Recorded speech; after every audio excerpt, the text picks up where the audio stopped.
জয়পুর নামের একটি গ্রাম ছিল। সেখানে বাস করত একটি দরিদ্র মাঝি। তার পরিবারে মোট ৩ জন সদস্য ছিল, তার বউ এবং তার একমাত্র মেয়ে। তারা খুব সুখে জীবন যাপন করছিল।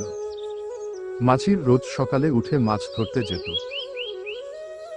তার কাছে একটি ছোট্ট নৌকা ছিল। সে ওই নৌকাতে করে নদীর মাঝখানে গিয়ে মাছ ধরত।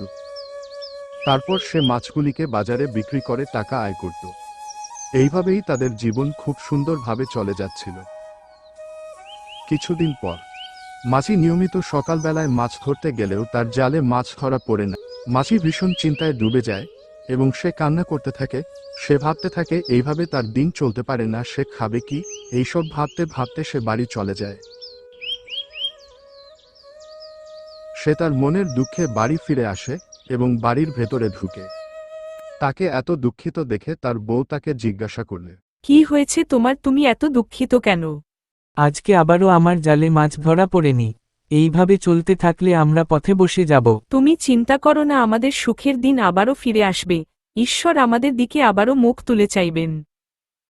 তাকে তার বউ এই বলে সান্ত্বনা দিল।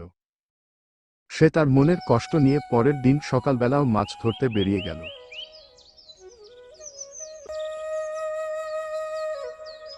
মাঝি নদীতে মাছ ধরতে থাকে, কিন্তু আজও তার জালে বেশি মাছ ওঠে না। সে মাছ ধরতে ধরতে নদীর অনেকখানি পথ অতিক্রম করে ফেলে। মাঝি অনেক খানিক পথ অতিক্রম করার পর তার সামনে সে একটি দ্বীপ দেখতে পায় এবং সে দ্বীপে যায়।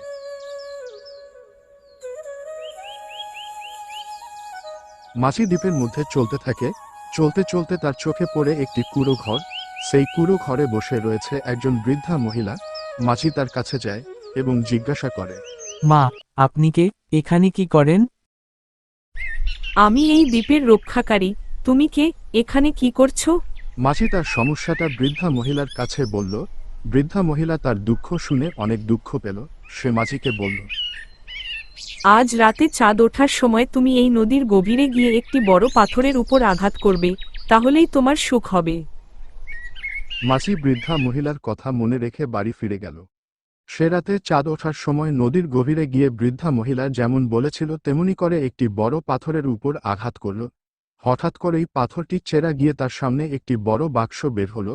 বাক্সটি খুলে দেখে তার ভিতরে সোনা, রূপা আর অনেক মূল্যবান জিনিসপত্র ছিল। সে বাক্সটিকে নিয়ে নদী থেকে বেরিয়ে এলো এবং নদী থেকে বেরানোর পর সে ভীষণ খুশি হলো এবং সে বাক্সটিকে নিয়ে বাড়িতে বাড়ি ফিরে তার স্ত্রীকে সে সব কথা বলল। মাসি ওই গুপ্তধন পেয়ে বড়লোক হয়ে গেল। সে একটি বড় বাড়ি নির্মাণ করল এবং সুখে বাস করতে থাকল।